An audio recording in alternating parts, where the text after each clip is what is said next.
How's it going, guys? We have a really in-depth look at NASCAR 84 courtesy of Jeff Fabiano. I'm going to react to not the entire video because this thing is 52 minutes long. So if you want to watch, and I'm pretty sure you guys have watched it, but if you haven't, if you want to watch the entire video, it is on Jeff Fabiano's channel. I will leave the channel and link of this video in particular in the description, so you can watch it in its entirety. I actually would probably recommend going ahead and just watching it in its entirety and then coming back, and if you want to see my opinions, then you can see my opinions, because again, I'm not going to touch on everything that he said here or showed.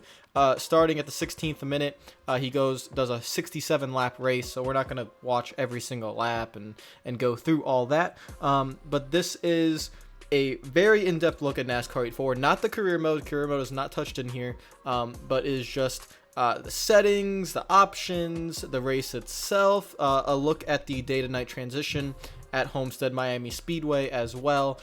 So we will get into all of that. So go watch the video and then come back. Are you back? Okay, welcome back. Hello. So we're going to be hopping around a lot in this video. A lot of it will be paused, and we're just going to be looking at screens for the first half of it. So NASCAR 84, a big thing that I've been saying for a long time is give the player the option to play how they want. You guys have heard me say that a lot over the past few weeks, and this is kind of what I mean, and you'll see when we get into more and more of the options. As you can tell, the options itself right here there's a lot going on. There is a lot. You have expert, you have transmission, the transmission brake smoothing, car identifiers, the difficulty, and everything else. You have more wear, less wear, player tire wear rate, and player tire grip fall off, stages, everything like that. The player tire wear rate and tire grip fall off is basically how much you want the tires to fall off and how quick you want your tires to wear. Once you see the race that Fabiano plays, you'll get a better idea of why that's really important. And here he is looking at the driving aids. There's a lot more aids going on now that you can set to your own way and race how you want. If you want the car to be more unstable, you can set the off throttle oversteer, as Jeff has it, to 50, which means when you get off the throttle you get looser. So again, a lot of customability. I cannot pronounce words. A lot of customization going on with how you want to play the game. It might take a while for you to figure out what you want and how you want it to feel, but I'm pretty sure you guys can find it. Something that Jeff did here was set it to wide. So this is the skill range actually. You could set it to wide, or you could set it to narrow for the separation between the cars. Jeff initially wanted to set it the gameplay to 105, but it didn't save, so the gameplay that you will see is actually set at 90. That's the speed rating, so that's why the AI, when you see the gameplay, or if you've already seen the gameplay, is not the AI is not as fast. But they also separate a lot because he had that wide setting on. If you think about it, if you want more of an old style aero package, like, you know, if you want to race at Atlanta and they spread out a lot, and you want that kind of style of racing at let's pick a track. Let's pick a track where they stay together. Let's say Vegas or Kansas or something like that, or Charlotte. You can do that if you set the setting to wide. I think I'm gonna be playing with narrow, just because it's a little bit more intense in the field, like it says there. I'm gonna have a little bit more fun with it. Doesn't mean I like it in real life, but in the games, I'm okay with it. Have a lot of fun. Jeff also goes through the stability as well. So this is what I was talking about with the contact you make with the AI. This is it. You have it to normal. You could make it less stable or more stable.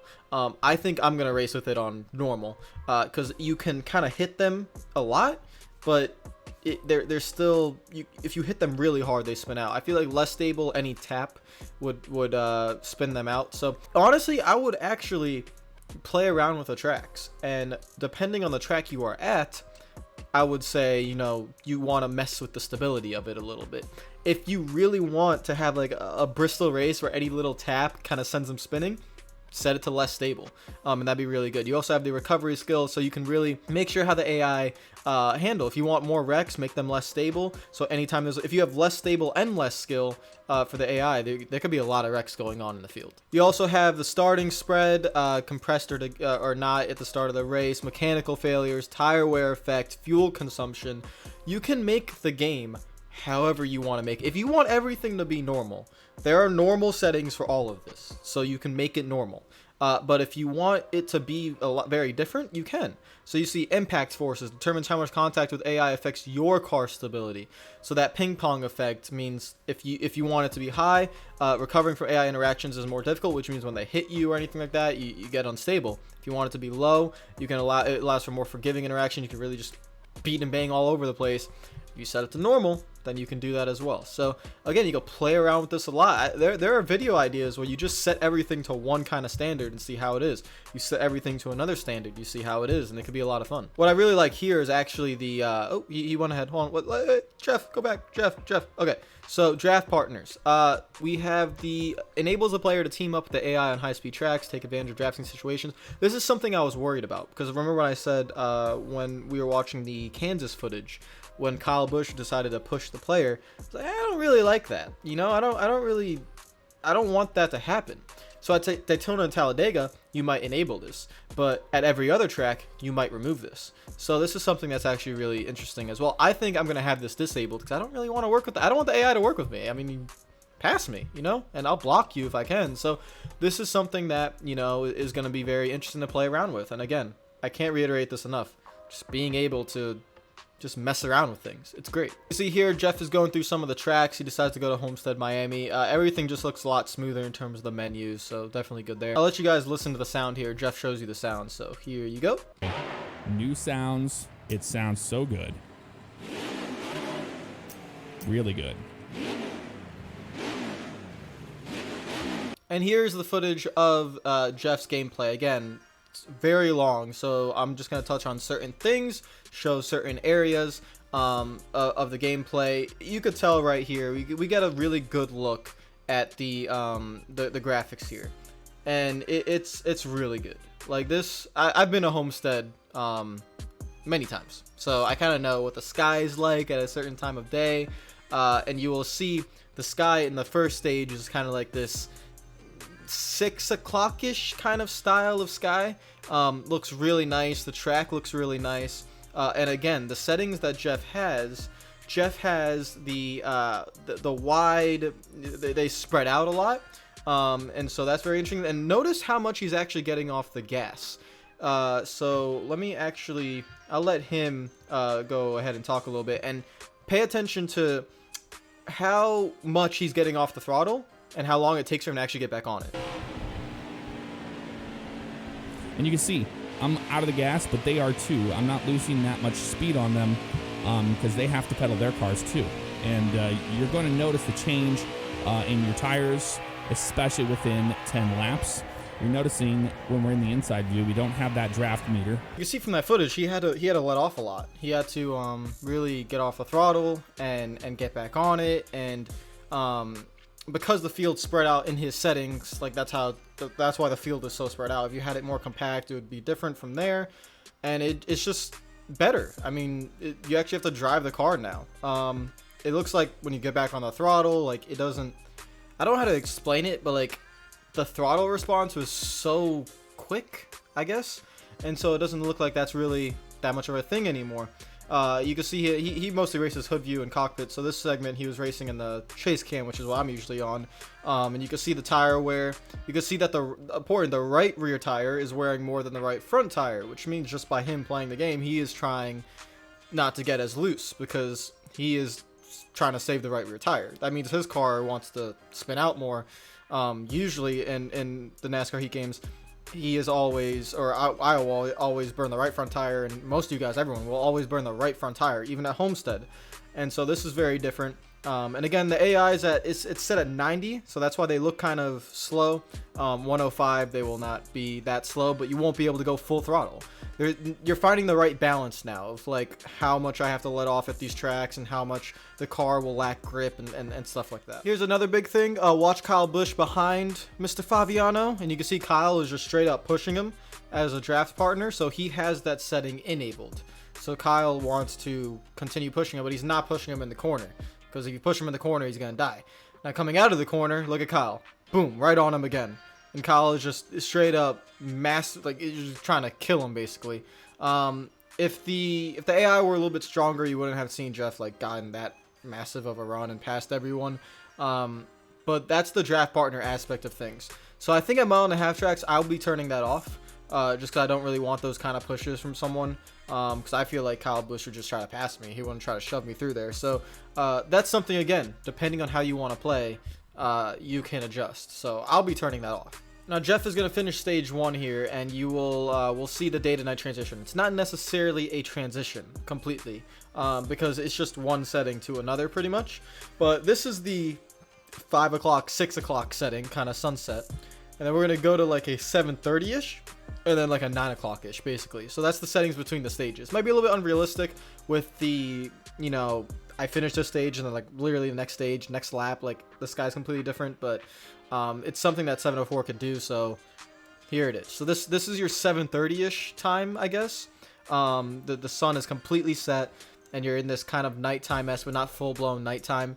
So this is stage 2 at Homestead, and then stage 3 it gets even darker. Here was an interesting scenario where the caution came out, and it was not from any of just like, look at that, the 40 just loses it, just lost it completely by himself. So that AI mistake that was there, just lost control by himself, all by himself.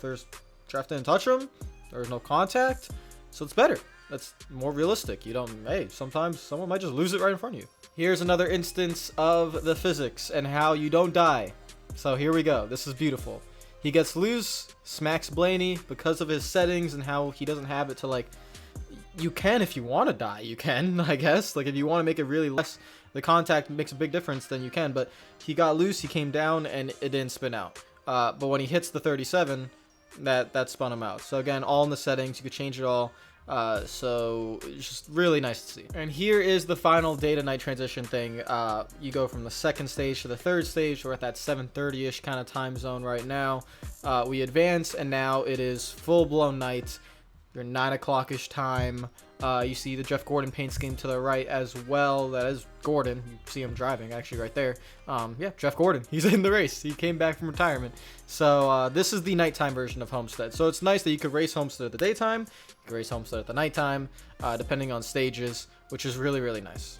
And again, this is only the 2nd lap of the restart, and you can see the AI is all over the place. Gordon's to the top. Is that Eric Jones up there? He's on the bottom. The leaders right now are on the bottom. They could also move up to the top. And the top is not slower than the bottom. That's a big thing to emphasize. Is it's not, it's different. Like, you can go to the top and you could be fast up there. You could go to the bottom, you could be fast down there. And that's not just for Homestead. That's for a lot of the tracks where that it allows that kind of capability. Like, if you go to Martinsville, you're not going to be running the top. You're not going to be faster up there. If you go to Indianapolis, you're not going to be running the top. You're not going to be faster there. But at the tracks where you can go to the top, you can be fast up there if you know how to drive. You can even set your car up to be that fast up there. As you know, sometimes tracks with progressive banking, there's more banking to the wall. You need to adjust the setup proper to that. And if you want to run the wall, you can. That's for if you really want to be like in the pro league basically and be as fast as you can. That's something you want to look at. And then the rest of the footage, I'm not really going to comment on because it's just Jeff finishing out the race. It's a long run. It's so if you want to see how much the tire wear really affects, again, if you haven't seen the full video, I recommend just going and watching the full video because it is a 67 lap race.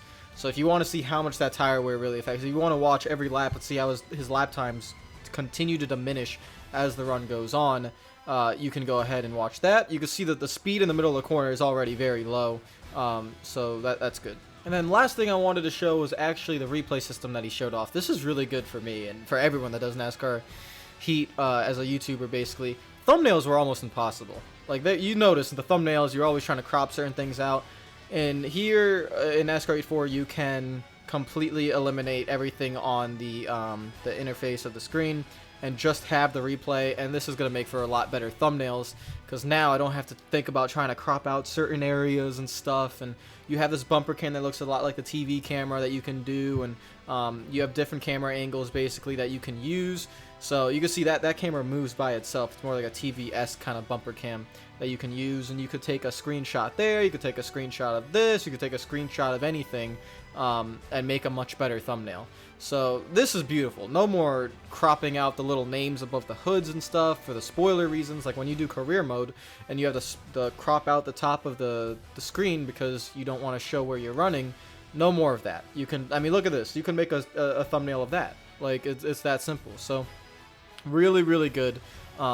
I was really hoping that that 704 would adjust this. You have the roof cam hood. This isn't on necessarily on the hood, but this is kind of on the roof.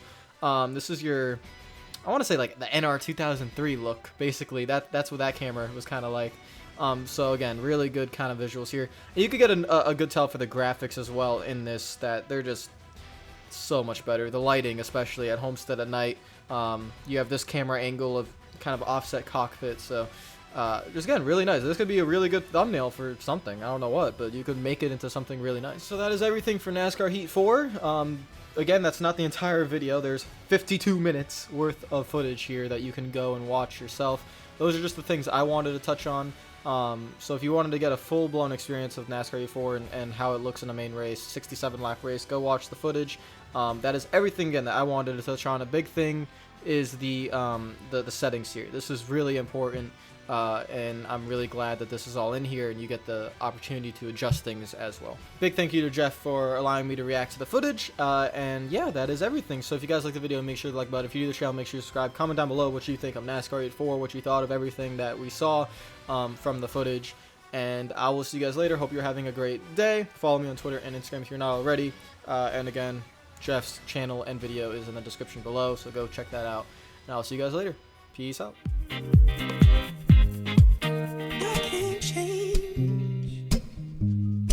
Even if I tried, even if I wanted to, and I can't change. Even if I tried, my love, she keeps me warm.